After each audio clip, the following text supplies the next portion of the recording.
Korban penganiayaan anak bos roti Dwi Ayu Darmawati hadir ke DPR untuk menceritakan kronologi kekerasan yang menimpa dirinya pada 17 Oktober 2024 lalu. Dalam pertemuan tersebut, Dwi Ayu menceritakan awal mula saat dirinya diminta tersangka mengambil pesanan makanan dan diantarkan ke kamar tersangka.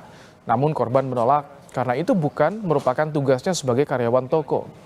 Namun hal tersebut menyulut kemarahan tersangka hingga melemparkan kursi serta mesin edisi kepada korban hingga korban terluka. Ia juga sempat menyatakan jika korban tak bisa melaporkan dirinya karena dirinya kebal hukum. Kejadian yang saya alami, pesen GoFood. Setelah abang GoFoodnya datang, di situ dia nyuruh saya nganterin makanannya ke kamar pribadinya. Terus di situ saya nolak karena di situ bukan tugas saya juga, makanya saya nolak. Ada hal lain juga dari sebelum kejadian ini, dia juga pernah ngatain saya miskin, babu. Terus dia juga sempat ngomong, orang miskin kayak lu nggak bisa masukin gue ke penjara, gue nih kebal hukum. Saya nolak berkali-kali, dia ngelempar saya pakai patung, terus ngelempar saya pakai bangku. Habis itu ngelempar saya pakai mesin edisi BCA.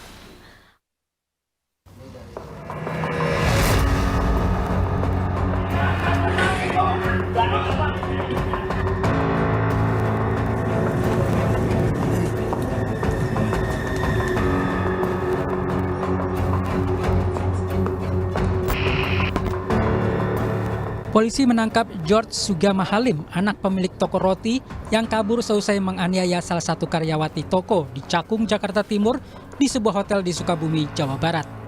Polisi juga telah menetapkan George sebagai tersangka atas kasus penganiayaan. Kasus ini pun kini dinaikkan ke tahap penyidikan. Barang bukti yang disita oleh penyidik antara lain yang pertama adalah kursi, patung, mesin EDC dan juga loyal. Serta perkara tersebut sudah digelarkan, dinaikkan sebagai tersangka dan sudah di BAP sebagai tersangka, dan pada hari ini kita melakukan penahanan terhadap saudara tersangka GSH. Dalam rekaman, George Sugama Halim terlihat menganiaya korban Dwi Ayu Darmawati hingga melemparkan kursi ke arah korban. Adegan ini tidak kami tampilkan utuh karena merekam adegan kekerasan. Tersangka George mengaku kilaf dan menyesali perlakuan yang dilakukan kepada korban Dwi Ayu. Namun dirinya bungkam saat ditanya motif dirinya melakukan penganiayaan. Ya, saya hilaf. Hilaf? Ya, kamu merasa menyesal? Ya. Terus apa yang jadi alasan kenapa nyuruh Mbak Dwi Ayu ini untuk ngantar makanan ke rumahmu? Ke kamarmu? Ke kamarmu, ya. Kenapa nggak jalan sendiri? Ya padahal itu kan bukan job desk-nya dia sebagai kasir. Karyawan. Komen. Kenapa? Nggak mau komen. Oh, nggak mau komen. Polisi menyebut kasus penganiayaan ini telah dilaporkan dan berjalan selama 2 bulan sejak Oktober lalu. Namun saat pemeriksaan awal tak ada keterangan jelas dalam BAP yang disampaikan korban atau pelapor, sehingga sempat muncul asumsi apakah kasus ini benar terjadi atau tidak. Atas perbuatannya tersangka terancam pasal 351 dengan ancaman hukuman 5 tahun penjara. Tim Liputan Kompas TV. Saat rapat dengar pendapat dengan Kapolres Metro Jakarta Timur, anggota DPR menanyakan kepada Kapolres Jakarta Timur mengapa penangkapan terhadap pelaku penganiayaan pegawainya baru dilakukan setelah viral. Sebelum ke rekan-rekan anggota, sedikit. Apakah perintah penangkapan kepada tersangka siapa namanya Sugama Halim ya, Jos itu nanti setelah viral di media,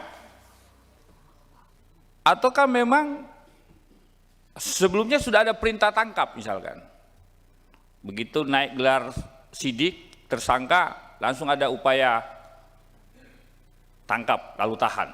Kalau ada perilaku oknum-oknum seperti ini yang mengabaikan laporan-laporan polisi yang kebetulan pelapornya hanya pekerja biasa, ini yang sungguh-sungguh memprihatinkan bagi kita.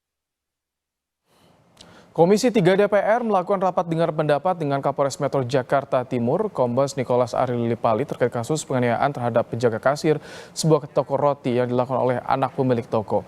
Komisi 3 DPR mempertanyakan mengapa pelaku baru dapat ditangkap setelah kasus viral di media sosial, padahal peristiwa terjadi pada 17 Oktober 2024. Kapolres Metro Jakarta Timur Kombes Nicholas Arilipali mengakui jika upaya penangkapan pelaku baru dilakukan setelah kasus penganiayaan tersebut viral. Kapolres bilang hal tersebut dilakukan karena pelaku sedang melakukan pengobatan alternatif di Sukabumi. Melakukan pemeriksaan yang bersangkutan, kita panggil untuk mau pemeriksaan sebagai saksi pada tahap penyidikan. Iya. Namun yang bersangkutan karena dan orang tuanya karena merasa sudah terancam karena Sudah kabur ke Sukabumi itu. mereka menurut keterangan kepada kami bahwa mereka ke Sukabumi itu karena ada tujuan untuk mengamankan diri dan ada informasi dari salah satu temannya bahwa di Sukabumi ada tempat pengobatan alternatif. Jadi mereka ke Sukabumi dalam rangka itu. Akhirnya kami berkomunikasi dengan orang tuanya dan orang tuanya meminta perlindungan ke kami untuk menjemput dan kami selanjutnya melakukan tahap penangkapan. Berarti sudah viral dulu. Siap, sudah Viral dulu baru ada upaya menghadirkan tersangka. Kira-kira begitu Pak Kapolres ya. Komisi 3 DPR menggelar rapat dengar pendapat dengan Kapolres Jakarta Timur dalam kasus penganiayaan yang dilakukan anak pemilik toko roti di Cakung.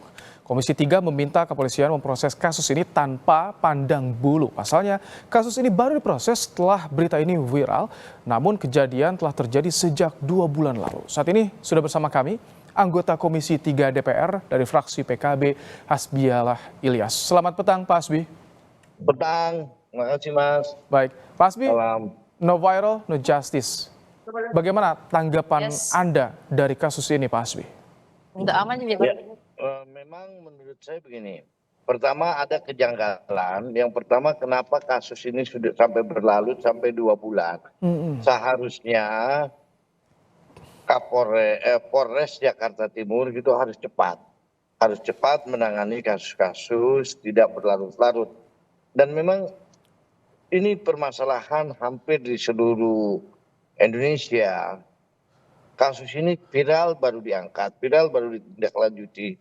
Ini menurut saya sesuatu yang kurang bagus. Seharusnya itu dari tingkat Kapolres, dari tingkat Polsek, bahkan Polsek, Kapolres sampai Kapolda itu harus lebih cepat untuk menindak kasus-kasus, apalagi yang berkaitan dengan masyarakat yang tidak mampu. Jangan sampai kepercayaan masyarakat ini hilang. Hanya orang-orang yang punya uang yang bisa hukumnya itu bisa berjalan. Kalau orang-orang yang tidak punya uang tidak bisa. Nah, ini yang kita perlu evaluasi ke depannya. Jangan sampai kepercayaan ke kepolisian institusi Polri ini hilang. Tadi Anda menyinggung soal mulai dari tingkat Polsek, Polres hingga Polda. Kami tampilkan karena sebelumnya ini dalam wawancara bersama dengan Kompas TV, korban penganiayaan Dwi Ayu menyatakan sebelumnya ia pernah melaporkan kasus ini pada 2 polsek di Jakarta Timur, namun tidak ada tindak lanjut dari polisi. Kita simak bersama terlebih dahulu. Habis itu baru karena di situ nggak bisa nanganin, akhirnya ke Polsek Cakung. Terus Polsek apa jawabannya? Tidak bisa menangani artinya maksudnya bagaimana? Apa kata polisi? Mungkin karena nggak tahu juga sih kenapa ya. Ada bukti-bukti juga yang dibawa pada saat ke kantor polisi? Baju sama foto video. Video penganiayaan. Ada visum, sempat divisum juga oleh polisi? Visum. Oke. Akhirnya dari Cakung tuh karena nggak bisa, akhirnya kita disuruh ke Polres Jakarta Timur. Di situ diterima laporannya, terus udah selesai laporan baru kita ke visum. Bawa bukti baju, foto, video, visum juga diminta.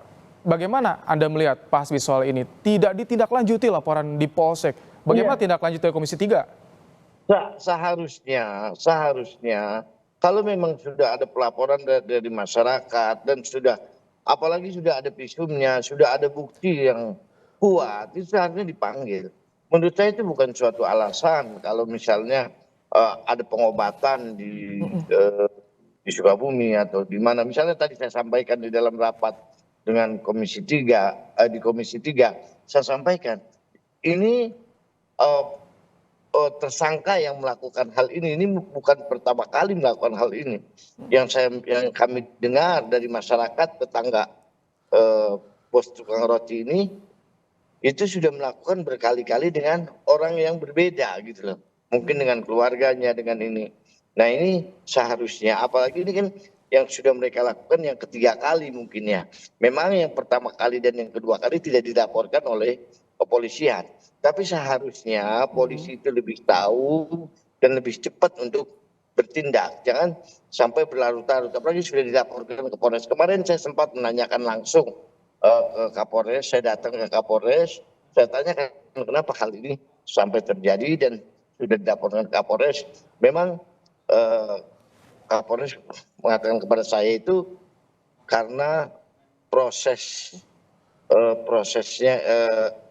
yang memang agak lambat, dan prosedurnya yang harus dilakukan. Oke, prosedur kita lakukan, tapi kenapa prosedur itu tidak bisa lebih cepat, kan seperti itu.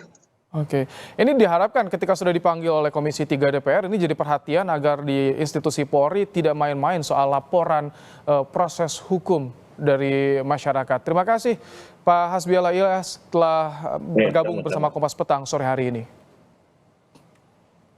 Usai jeda.